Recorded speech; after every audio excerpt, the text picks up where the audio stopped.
7월 14일자 말씀, 사도행전 16장 1절에서 10절 말씀 한 절씩 교독하겠습니다. 바울이 더베와 루스드라에도 이르매 거기 디모데라 하는 제자가 있으니 그 어머니는 믿는 유대 여자요 아버지는 헬라인이라. 디모데는 루스드라와 이고니온에 있는 형제들에게 칭찬받는 자니 바울이 그를 데리고 떠나고자 할새 그 지역에 있는 유대인으로 말미암아 그를 데려다가 할례를 행하니 이는 그 사람들이 그의 아버지는 헬라인인 줄 다 알미러라. 여러 서로 다녀갈 때 예루살렘에 있는 사도와 장로들이 작정한 규례를 그들에게 주어 지키게 하니 이에 여러 교회가 믿음이 더 굳건해지고 수가 날마다 늘어가니라. 성령이 아시아에서 말씀을 전하지 못하게 하시거늘 그들이 프루기아와 갈라디아 땅으로 다녀가 무시아 앞에 이르러 비두니아로 가고자 애쓰되 예수의 영이 허락하지 아니하시는지라.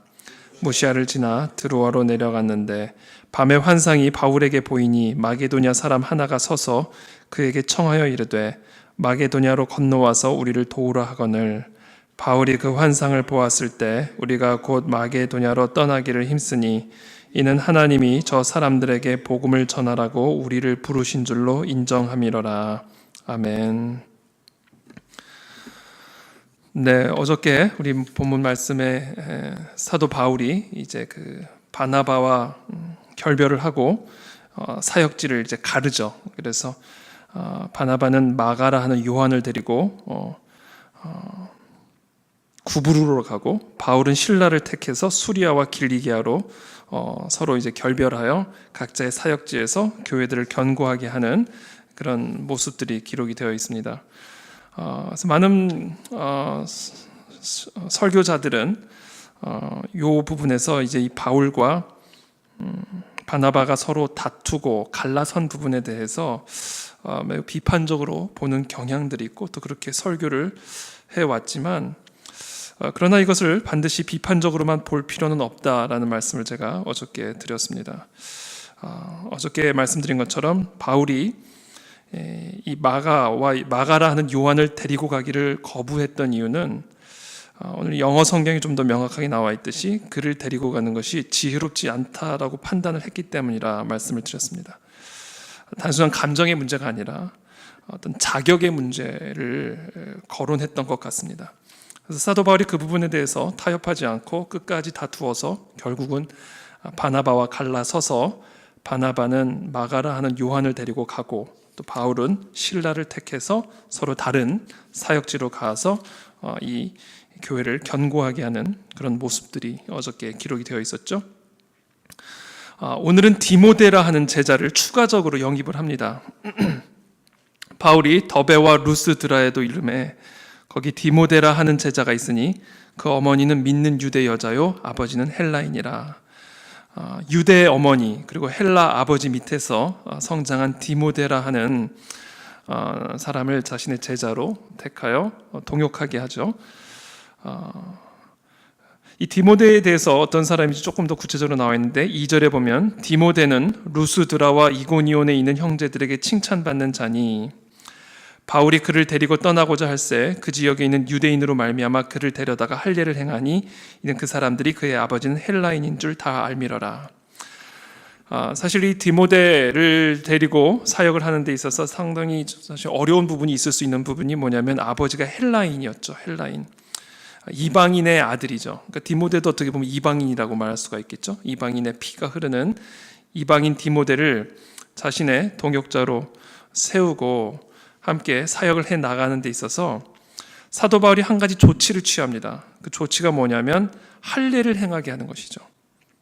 디모데는 이방인의 아버지를 두고 있었기 때문에 유대 율법에 따라 아마도 할례를 행하지 아니하였을 겁니다. 그래서 이 사도 바울은 이 교회를 견고하게 하는 이 사역에 앞서서 먼저 조치를 취하는데 디모데를 할례를 행하게 합니다.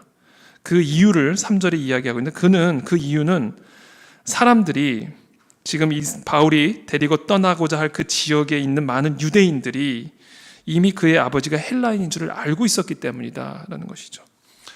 우리가 분명히 사도행전 15장에서 예루살렘 공회를 통해 유대 율법으로 구원을 받는 것이 아니므로 네 가지 또 정결한 그리스도인의 삶을 유지하기 위해 필수적으로 필요한 4가지 사안을 제외하고는 더 이상 유대 율법에 얽매이지 않게끔 결정한 유대 공회의 결정을 우리가 봤죠. 근데 오늘 사도 바울은 이 디모데를 이 사역에 동참시키기 전에 할 일을 행하게 합니다. 근데 그 이유는 구원의 문제가 아니라 어떤 구원의 조건으로서가 아니라 그 사람들이, 그 유대인들이, 사역의 대상이 되는 유대인들이 디모데의 아버지가 헬라인인 줄을 알았기 때문이라는 것이죠. 여러 성으로 다녀갈 때 4절에 예루살렘에 있는 사도와 장로들이 작정한 규례를 그들에게 주어 지키게 하니 이에 여러 교회가 믿음이 더 굳건해지고 수가 날마다 늘어가니라.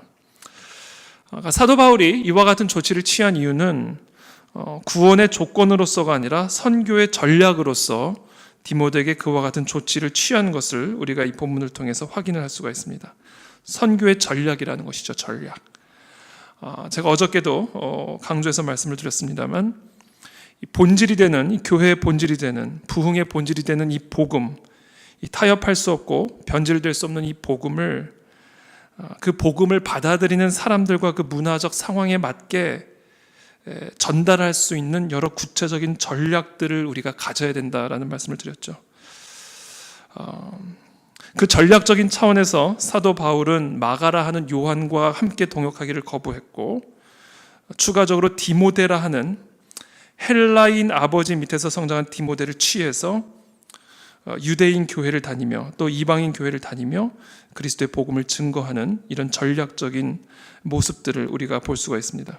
특별히 이 디모데를 데리고 가기 위해서 할 일을 행하게 하는 이런 조치를 취하는 모습들, 이런 모든 모습들이 사실은 이 사도 바울이 전략적으로 이 복음을 증거하고 전하기 위해 아주 전략적으로 고민하고 또 조치를 취하는 그런 모습들을 우리가 볼 수가 있죠. 그래서 저는 오늘 앞으로 우리가 계속해서 우리 교회가 고민하고 또 기도해야 할 부분이 바로 이 전략의 문제입니다. 전략의 문제. 한편으로는 이 복음의 본질을 어떻게 더 순수하게, 더 강력하게 증거할 것인가에 대한 노력과 아울러 이 순수한 복음을 어떻게 이 시대에 맞게, 이 세상 문화에 맞게, 이 세상 사람들이 알아들을 수 있는 그런 언어로 증거할 수 있고 설명할 수 있고 선포할 수 있을 것인가에 대한 전략적 고민이 우리 가운데 치열하게 이루어져야 된다라는 것이죠. 할례를 행한다고 해서 이 사람이 복음의 본질을 흐트린 건 아닙니다. 그렇죠? 왜냐하면 그것을 구원의 조건으로가 아닌 선교적 전략으로 행한 것이기 때문에 그렇죠. 그래서 우리는 이와 같은 이런 이 사도 바울이 고민했던 이런 선교 전략적인 차원의 고민을 우리 모두가 함께 기도하는 가운데 치열하게 고민해야 된다라는 것입니다. 크게 3가지 고민을 우리가 함께 하기를 원하는데, 첫 번째, 어떻게 하면 우리가 계속해서 사람을 키워내는 교회가 될 것인가에 대한 고민이죠. 어떻게 하면 계속해서 이 디모데와 같은 이런 하나님의 사람들을 키워낼 것인가, 훈련시켜낼 것인가에 대한 이 양육적인 차원에서의 고민입니다. 또 다른 고민은 어떻게 하면 이 소그룹을 통해서 우리 교회에 오는 분들이 이 교회에 잘 정착할 수 있게 할 것인가. 이 소그룹이 너무 중요합니다. 사실 이 소그룹이 흐트러져 버리면 교회에 정착을 못합니다. 다 흘러가 버립니다. 어떻게 하면 이 소그룹, 이 스몰 그룹이죠. 이 소그룹 안에서 이 영적인 분위기가 유지되면서도 편안하고 안락하게 그곳에 잘 교회의 접붙임을 받을 수 있을 것인가에 대한 고민, 이 소그룹에 대한 고민을 우리가 치열하게 해야 됩니다. 우리가 지금 그동안 해왔던 이런 소그룹의 형태를 완전히 벗어난 모습일 수도 있어요. 모르겠어요. 그건 이제 하나님께서 어떤 그림을 주실지. 그런데 중요한 것은 어떻게 해서든 지금 이 교회를 찾고 있고 또 교회에 익숙하지 않은 또는 교회에 생소한 그런 사람들이 교회에 잘 접붙임을 받을 수 있을 것인가에 대한 고민. 이게 소그룹의 문제입니다. 소그룹의 문제. 그리고 소그룹 리더의 문제죠. 3번째, 우리가 함께 계속해서 치열하게 고민해야 될 부분이 바로 예배의 문제입니다. 예배. 어떻게 하면 계속해서 이 새로운 성도들이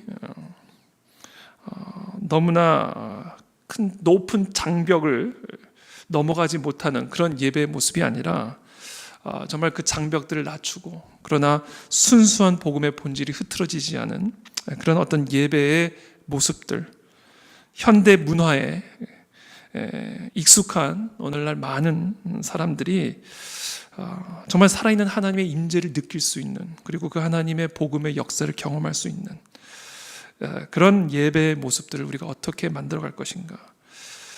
지금 이 초대교회 때의 예배의 모습과 지금 현대의 모습이 완전히 다른 것처럼 지금 우리가 대하고 있는, 그리고 앞으로 대해야 할 많은 선교지, 대한민국이라고 하는, 또 대한민국 문화라고 하는 선교지에 있는 많은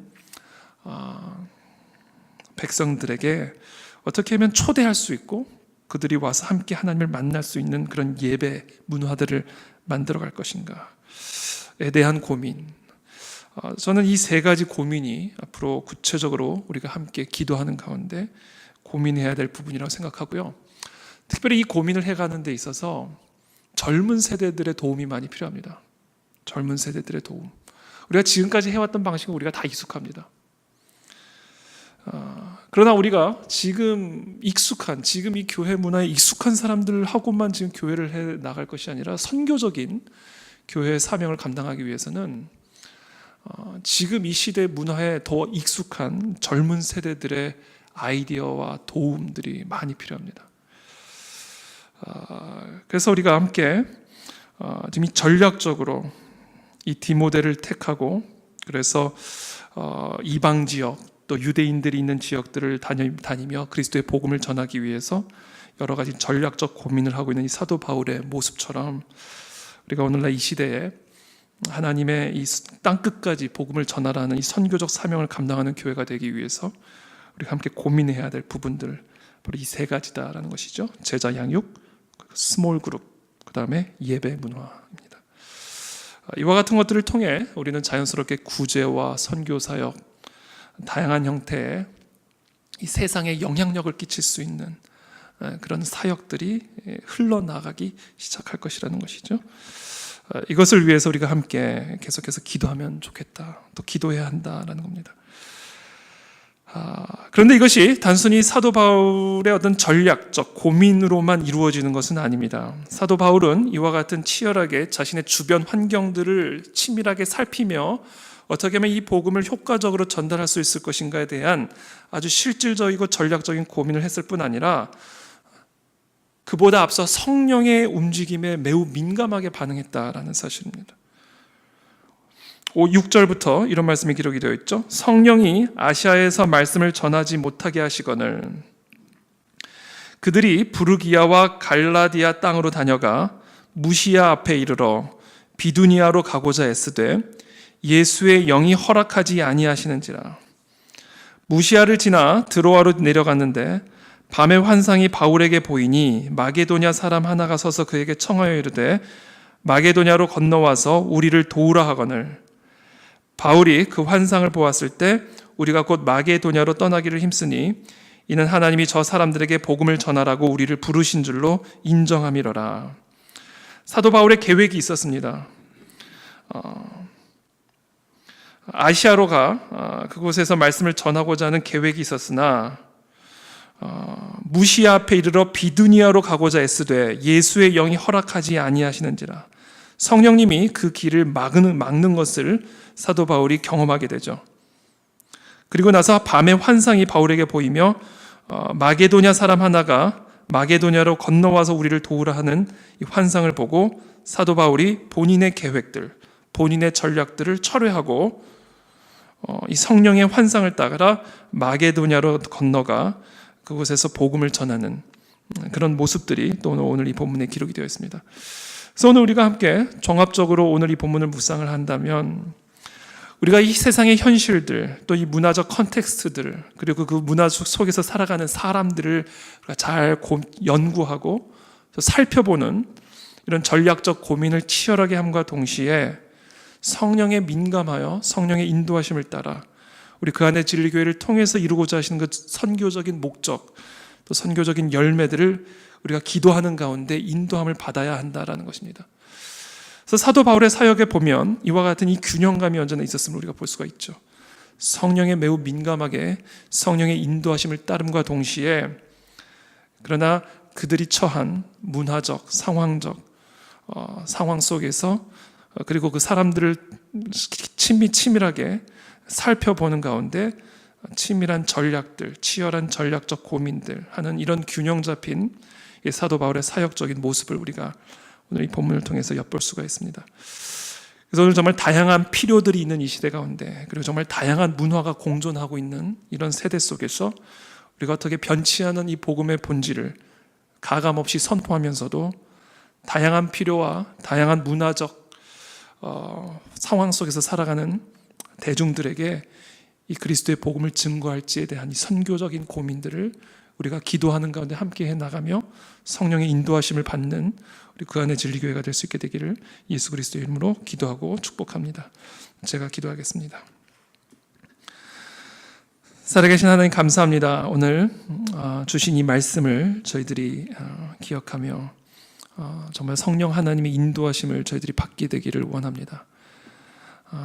정말 이 변치 않는 이 복음의 본질을 오늘날 이 시대에 맞는 옷을 입혀서 또 이 시대 사람들이 이해할 수 있는 언어로 설명할 수 있는, 또 드러내고 증거할 수 있는 그런 전략적인 치열한 고민들이 우리 가운데서 일어날 수 있게 되기를 원합니다. 우리에게 익숙한 대로가 아니라, 우리에게 편안한 대로가 아니라, 또 우리들이 해왔던 대로가 아니라 변치 않는 이 복음의 본질, 이 순수한 복음의 본질을 더 강력하게 지켜가면서 오늘날 급변하고 있는 이 시대의 문화, 그리고 그 문화 속에서 살아가는 헬라인들과 같은 이 세상 사람들에게 그것을 증거할 수 있는 그런 강력한 선교적 기관으로 우리 교회가 쓰임받을 수 있도록 주님 은혜를 베풀어 주시기를 원합니다. 특별히 하나님, 이 모든 일을 하는 데 있어서 사람의 지혜나 세상적인 방법이 앞서 나가지 아니하게 도와주시고 언제나 성령 하나님의 인도하심을 따라, 성령의 인도하심과 허락하심을 따라 하나님 그 안에 진리교회를 통해서 이루고자 하시는 그 어떤 선교적인 열매를 그려갈 수 있는 우리 그 안에 진리교회가 될 수 있도록 주님 은혜를 베풀어 주시옵소서. 예수 그리스도 이름으로 기도하옵나이다. 아멘.